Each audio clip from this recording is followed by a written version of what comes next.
This is Locked On Bets, the daily betting show that means business from the Locked On Podcast Network.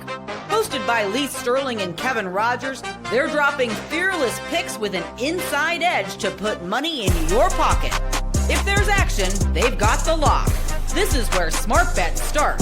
It's Locked On Bets. Welcome to the Thursday edition of Locked On Bets. Kevin Rogers and Lee Sterling of Paramount Sports. And as always, we appreciate you making Locked On Bets your first listen of the day here on the Locked On Podcast Network. Very busy show today. A couple college football games to go over for this weekend. And NFL is back tonight. The Raiders and the Broncos, AFC West battle in Denver. And we'll see the Broncos can keep up their magic as of late. And the Raiders coming off a tough loss to Jacksonville in overtime on Sunday.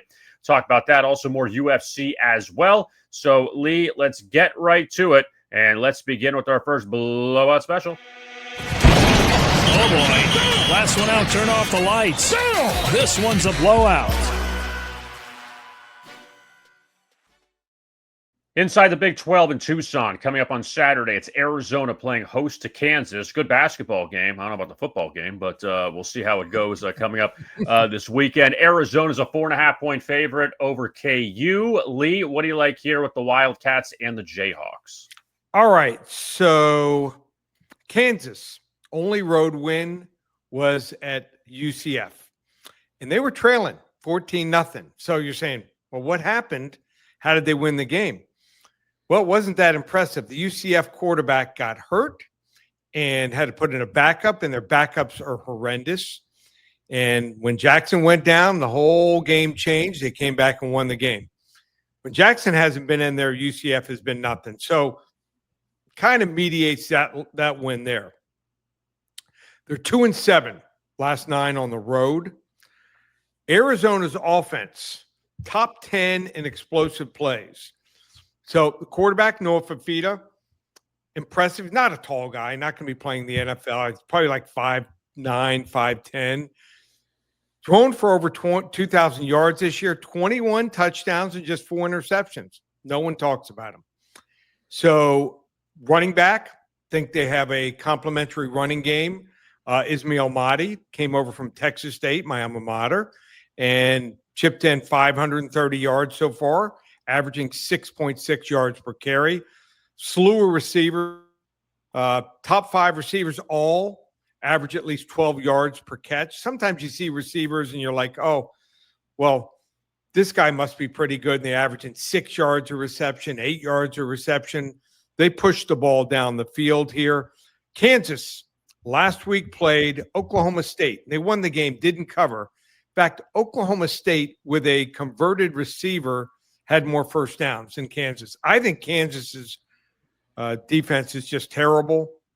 Think that they just can't beat pretty good teams. They can only beat the bad teams. They're going back to reverting to what they used to be all about.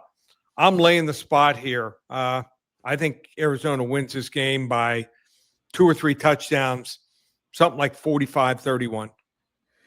You know, looking back at what Kansas has done, Lee, on your point, Fresno State, Wagner, West Virginia, UCF, and a terrible Oklahoma State team. That's what they've beaten so far. Yeah. In the next 3 games, at Arizona, at Iowa State, and Utah at home. So Kansas could be in trouble, and this could be a 3-game losing streak.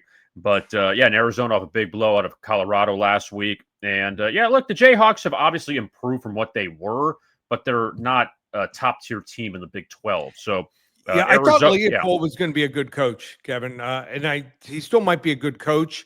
I don't know exactly what's going on inside the program. Maybe they don't have enough money for NIL. He just didn't have players on defense. I thought also he's going to develop more running backs and receivers. Hasn't been the case. Daniels has been around, Jaden Daniels, forever. I think it's his 6th year. It is his 6th year with the program, so they're going to have to replace him. I don't see any real replacement. So I liked him. He had some early success. They beat Texas, remember that, a couple of years ago. Never able to really capitalize on it, which shocked me. So just not sure whether, they're not developing guys. Maybe kids just, they redid the stadium. You would think maybe there's something going on. If they just spent a quarter of the money on the football team than they do on basketball, they might be in better shape. So the offseason, I'm going to find out what's going on exactly. I got some sources there, but a little shocking. I don't think he's going to be fired, but how much better are they going to do? But a little shocking, and I'm going to take advantage of it. Arizona's a competitive team, and they can put some numbers on you. They can score. Yeah, and we'll see how it fares on Saturday afternoon. It's an early kickoff in Tucson. Arizona, 4.5-point favorite against Kansas, and Lee likes the Wildcats here over the Jayhawks for our Big 12 blowout. So let's remain now, Lee, in the Big 12 for our Hidden Gem. To find a diamond in the rough, you need to dig a little deeper for those hidden gems. I love the mining hat, Lee. I just do. And this hidden gem, Colorado's 3-6. West Virginia's 3-6. They meet up in Morgantown coming up on Saturday. It's a noon kickoff, so early kick for the Buffaloes. But I do like the points here with Colorado. They're getting 6.5 against West Virginia. Now, the Mountaineers, they are off a huge win, their biggest win of the season, beating West Virginia this past Saturday. Or I'm sorry, beating Houston. On the road this past Saturday. West Virginia beat West Virginia. West Virginia won at Houston 45-35 as 12.5-point favorites or 12.5-point underdogs. I'm totally lost in this whole pick. Before that, against TCU, they covered as 16.5-point dogs in a loss. They covered as 20.5-point dogs against BYU. The last time they laid points was at Ohio back in week 1, and they lost 17-10 as a 3.5-point favorite. They have not been a favorite since. Now, looking at Coach Prime and the Buffaloes, they've struggled, obviously, when you lose Shedeur Sanders and Travis Hunter to the NFL. Last 2 weeks, they have given up 105 points to Arizona and to Utah. And we just talked about Arizona. Utah is obviously a standout team in the Big 12. They did beat Iowa State. And also, they hung with BYU, losing by 3. And granted, those games were in Boulder, but they still have shown some signs of life. Now they're turning to their freshman quarterback, Julian Lewis. We'll see what he can do now against this West Virginia team. For me, Lee, this is more of a fate of West Virginia. And also the fact that Colorado has just been embarrassed the last 2 weeks. I would think Coach Prime has gotten on them. And again, you got to make plays. Doesn't matter how much the coach gets on you. If you don't have the playmakers, then you can't win. But after these 2 losses to Arizona and Utah, I mean, look at the teams they've lost to. Arizona, Utah, TCU, BYU, Houston, and they beat Iowa State. I'm going to take the points here with Colorado. I think that they hang this one. It wouldn't shock me if they beat West Virginia. I just think after this big win at Houston last week, a little bit of a letdown for the Mountaineers. So we'll take the Buffaloes. Take the points with them as our hidden gem. I love it. Well, it was a big win, beating Houston, but not as big as beating Pitt. That's their big rival. So is that the backyard brawl? Yes. Somehow they won that game. I had Pittsburgh. They had no business being in that game. But think about now if Pittsburgh played West Virginia, probably they played on a neutral field. I think they'd probably be about a 17, 18-point favorite. So I remember that game. It was a 7-point favorite, Pitt, and lost outright in overtime. So just West Virginia, for some reason, every once in a while comes up with a great game. Can't follow up on it. I think I'm going to tell you there. Take Colorado also. And also, West Virginia, last time they were favored in a Big 12 game was last year against Kansas, laying 1. Now you're laying nearly a touchdown against Colorado. So let's take the points with the Buffaloes here against the Mountaineers. So we have all of that going on, and wanted to bring this up to you, Lee, because we were going to hit on this on Wednesday, and we just didn't have time. When you look at the situation with Clemson and Dabo Swinney, he's complaining about the officiating. He's going, all these different rants. This is just a guy that he didn't follow the blueprint of what these other coaches did of NIL. And I get he wants to go the old-fashioned way. Let's just recruit 5-star players and bring them in. But it doesn't work like that. You got to bring in transfers. You got to hit the transfer portal, use the NIL. Clemson can certainly get NIL, I'm sure. But what do you think Dabo's future is there at Clemson? He signed that big deal a long time ago. They struggled this year. I know they had a couple close losses, or like the Georgia Tech early on. They've had a couple close games that could have gone their way. Maybe their season turns around. But what do you think the long term is with him at Clemson? I think he needs a change of scenery. I just think sometimes I think he still might be a good coach. I just think it's amazing how many times, like Ed Ogeron was out 2 years after winning a national title. He won what? He won 2, right? National titles. Am I correct? He won with Yep. Burrow and Chase, and they beat Clemson. Oh, no. I'm talking about Dabo. Dabo. That's about Orgeron. Well, he lost that one to Orgeron. Yeah. I think they won 2. They definitely beat Alabama and one of them in Tampa with Deshaun Watson. Anyway. Yeah. Maybe it's just one, but played for a couple. I thought it was either 1 or 2. So that being the case, I think you need to change the scenery.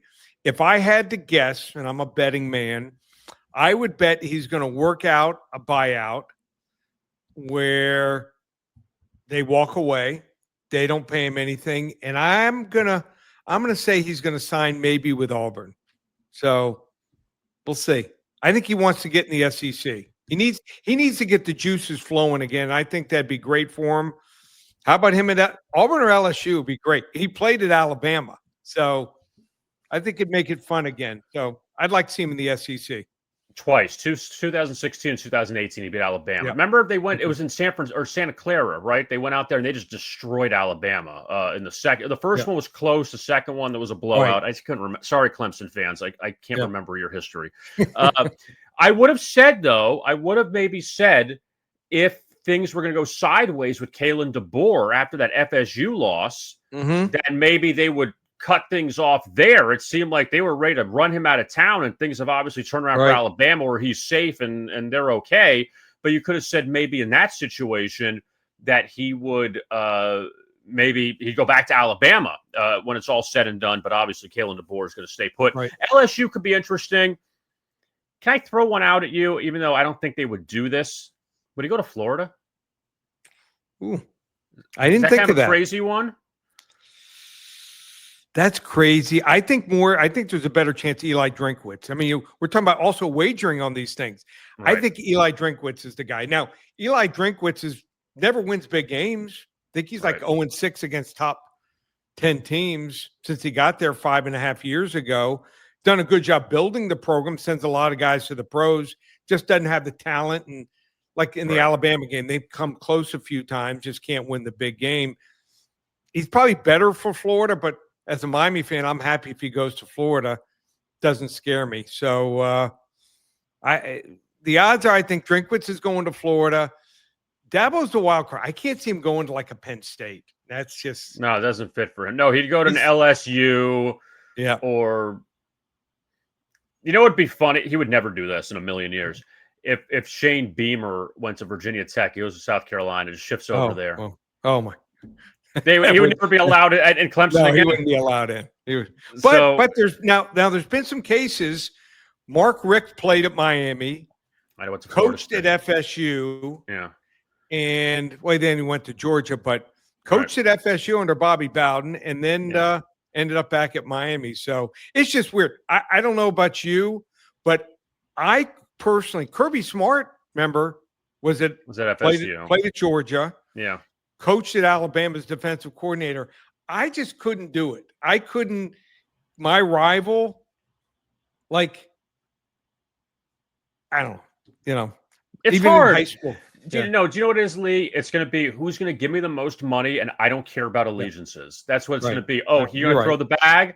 I'm going. I don't care. So I guess so. I guess I could do it for enough money. So. Oh, absolutely. So we'll see how that turns out with Clemson and them moving forward. We still have another college football game to get to. Also, we didn't forget about Raiders Broncos. That is coming up tonight, AFC West and UFC. We'll get to all of that straight ahead as we continue this Thursday edition of Locked On Bets. Let's talk now about FanDuel. And all about FanDuel. We talk about this all the time on Locked On Bets. NFL season, we're halfway done with it. FanDuel is an offer you don't want to miss. Right now, new customers can bet just $5. You get $300 in bonus bets if you win. That's right. Pick a bet, put down $5, and if it hits, you'll unlock $300 in bonus bets to use across the app. And what can you bet on? So many things, starting with tonight. Raiders and the Broncos in Denver. Broncos a heavy favorite. And you can lay the points with them, or you want to take the points with Las Vegas. You want a money line, maybe the Raiders. You get a nice payout on them. Also, look at the player props, the quarterbacks, Geno Smith and Bo Nix. Maybe Brock Bowers, the big tight end for the Raiders, had a big game against Jacksonville last week. Maybe want to take the over in his receiving yards, see if he could do that again against this tough Broncos defense. Or if you want to go to the futures route, MVP, Josh Allen, Drake May, Patrick Mahomes, those are the three favorites right now at FanDuel to win the most valuable player this year in the NFL, or maybe take someone a little further down the rung and get a nice payout. Also, Super Bowl, AFC, NFC. You have all these choices, and you have the college football and college basketballs underway, NBA, NHL, all of that to choose from. So many things at FanDuel. So what are you waiting for? Visit FanDuel.com to download the FanDuel app today and get started. All right, let's roll on with the Thursday edition of Locked On Bets. Kevin Rogers and Lee Sterling of Paramount Sports. So we did one yesterday, so let's do another one today. Let's go to the UFC. Keep it all kosher with another blowout special. Oh, boy. Last one out, turn off the lights. This one's a blowout. As long as everybody's on the up and up, coming up Saturday at the Apex, UFC Fight Night, Lee. We don't want any more shenanigans. What do you have for us with a blowout special for Saturday? All right, so we're going to look at Uros Medic, nicknamed the Doctor. Uros the Doctor Medic. Originally, he was from Serbia. This is kind of weird. He trains in Anchorage, Alaska. So I guess there's a gym there. I don't know what's going on there, but can think of better places to train unless, well, certainly the harsh conditions. So, well, it worked for Rocky in Rocky 4. I mean, it worked for him when he was training against Drago. Oh, was he in Alaska? Well, I mean, he was in Russia, but it still was rough conditions. Yeah, true. Okay. I mean, snow. I mean, yeah. Anyway. Yeah. All right. So, 32 years old, 11-3 record overall, 5-3 in the UFC. I think he's actually in his prime here, and he's going to be fighting Muslim, get this nickname, King of Kung Fu Salikov, who's 22-5 and 9-4 in the UFC. Couple problems with Salikov. He's listed as 41 years old. He might be 44, 45 years old. I think he's going to fade. He's from Russia, and he trains out of Russia. Problem for Salikov is I think the only path for him to win this fight here is early, right away. And I don't see him knocking out Medic. So I think Medic knows that. He's going to stay away from the bombs, probably still take the first round. If he doesn't take the first round, he takes the second and the third round. Better gas tank. I think he's eventually probably going to knock him out. So minus 160, pretty fair price. I had lined it at like 200, 220. So I think there's value here. Blowout special. We're going to go with Uros Medic here. The Doctor is going to take on, and think he knocks out Mr. Kung Fu Man here, Mr. Old Kung Fu Man. My blowout special in the UFC on Saturday. First fight starts at 4 o'clock in the afternoon. And want to mention this. Never done this before. 6 fights. 6 fights in the UFC, not 36 or 56 or $66. I have a Super Saver special. 6 fights, $6. That's right. $1 a fight for our Super Saver special. And one of them is a 35-unit max wager. I think we're like 25 and 13 on our 35 to 50 unit plays. So you want to get the UFC card. UFC's got to earn our trust back. And I'm cutting the prices. Super Saver, 6 fights, $6. It's an automatic download, ready right now. So as soon as you purchase it, you're ready to go. And you want to get it before some of these odds move. One place, ParamountSports.com. All right, so looking forward to that. A couple of UFC plays here on the show. And you can check out yesterday's selection on Locked On Bets on our YouTube channel. Later on Saturday night in Tuscaloosa, it's Alabama and LSU. Big one inside the SEC. We'll see if the Tigers can rebound from last week's loss to Texas A&M. And it's time for one of 2 Lock of the Days. Open it, open it, open it! Lee has the key to the lock of the day.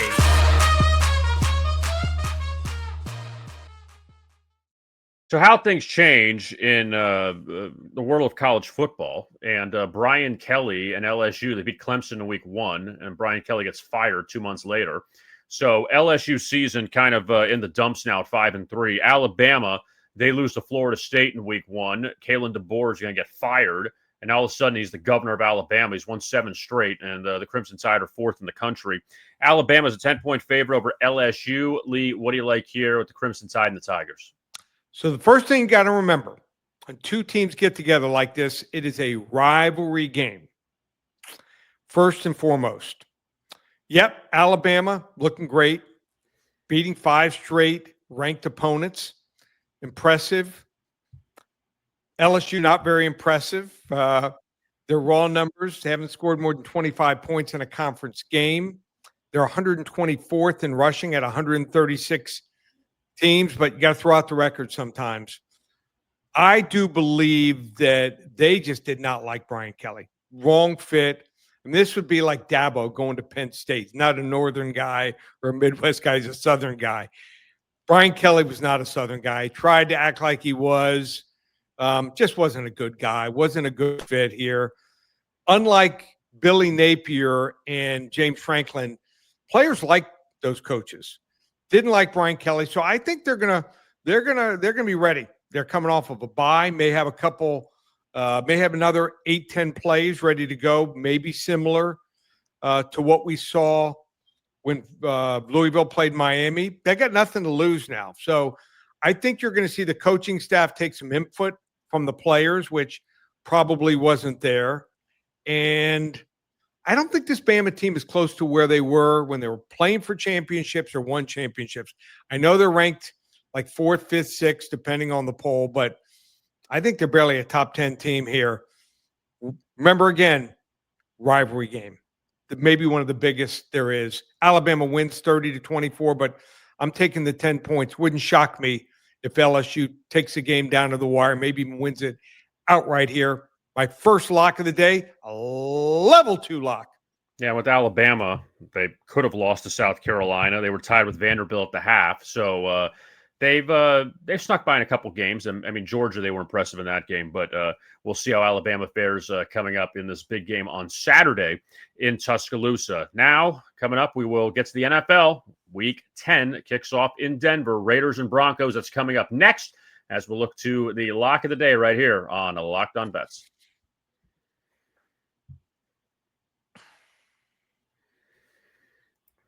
Locked On Bets continues here on a Thursday. Kevin Rogers and Lee Sterling of Paramount Sports. The Broncos, the Raiders, 2 old AFL rivals, and they are going different directions. Denver 7-2. How about that? They were 1-2, had a couple walk-off losses earlier in the season. They won 6 straight, and the Raiders are just 2-6. But we'll see if Pete Carroll's team can pull off the upsets. Time now for our second lock of the day. Open it, open it, open it! Lee has the key to the lock of the day.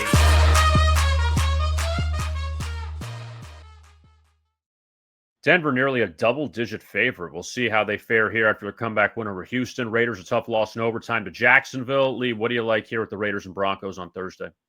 So you're telling me Jacoby Myers getting traded is worth 2.5 points? I mean, that's what this line is going up from 7 to 9.5 since the trade. Okay, it's a nice number 2 on most teams. I don't think he's worth even a point. We got a 7-2 team that hasn't looked especially good, Denver. They got lucky last week beating the Houston Texans because mainly C.J. Stroud went out injured. Houston had the lead. Their defense is great. I mean, no doubt about it. I think they held Houston to 5 field goals.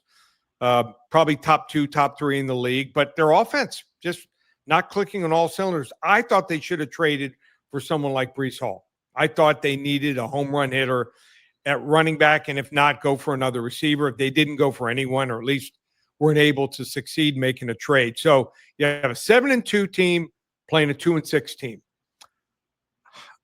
I don't think that the Raiders are as bad as their 2-6 record. They did lose last week in overtime to Jacksonville. could have won it. Came down to a 2-point conversion. They lost last year by 16 and 10 points, but if you watch the games, both games were really close here. This might be the game they break through. I'm taking the 9.5 points. I'm feeling good about it. I think it goes down to the wire. They might even win it. I'm going to take it and also sprinkle a little money line, because if I win, I want to go to the islands over the holidays. So we're going to finish up the Thursday here with a level 3 lock all the way up. Las Vegas Raiders here plus the 9.5 points at Denver. Feel strong about it. Think about this really quickly, that yes, they did have the 2 walk-off losses to the Colts and Broncos, but the Eagles, they probably should have lost. They were trailing the fourth quarter. The Jets game in London, if the Jets didn't totally botch that, they had minus 10 yards passing and had a chance to win it at the end. The Giants game, they had no business winning.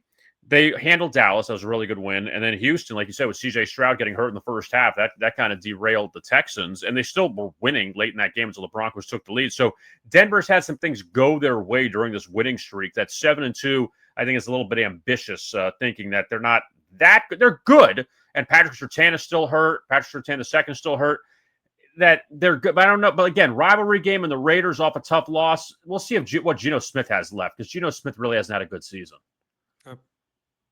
I agree. Yeah. Like I said, just think it's too much. I thought 7 was a lot. So 9.5, I'll take it any day of the week, especially on Thursday nights. You thought I was going to say Sunday, but especially on Thursday nights. So we'll see how that goes with Week 10 kicking off tonight. Lee, what is going with Paramount Sports with the NFL, another big weekend coming up, also college football rolling on, so many things, basketball, both NBA and college underway. So what's going on with Paramount Sports? Yep, a lot of different ways they can get involved with us. You want to just try Sundays? It's our NFL Sunday Golden Ticket, 5 selections each and every Sunday for the next 4 weeks. We're on a 27-8 run there over the last 35 plays. So you want to hop on there, try it for 4 weeks. We text you the plays probably Thursday, the latest Friday morning. 4 weeks there, 5 selections each Sunday, just $197. You want to try our phone service, not November. Call it Dovember. Games every single day from now through November 30th. If you use coupon code SAVE200, normally it's $497, just $297. We rate them from 10 to 50 units. You're going to get 12 to 15 games a week. Last night had Toledo, and we're moving along pretty well in the NFL, having another good season. So use that coupon code SAVE200 when you check out in the box at ParamountSports.com for the November special. And UFC, 6 selections on our Super Saver, $6, $1 a selection. So the UFC has to earn our trust back after that potential fixed fight here, and got 6 strong selections on the UFC Fight Night card. One place, ParamountSports.com, or call 800-400-9741. And don't forget to like and subscribe to our YouTube channel, Locked On Bets, as well as you can find the shorts on there as well. Lee has these quick picks that he has. It's like going in line to get the lottery tickets, quick picks. So you got the 1 minute pick, and also you could find our podcast on Spotify, Apple, or wherever you get your podcasts. And we will talk to you again on Friday for many more football picks. And we'll have that for you right here on Locked On Bets as part of the Locked On Podcast Network.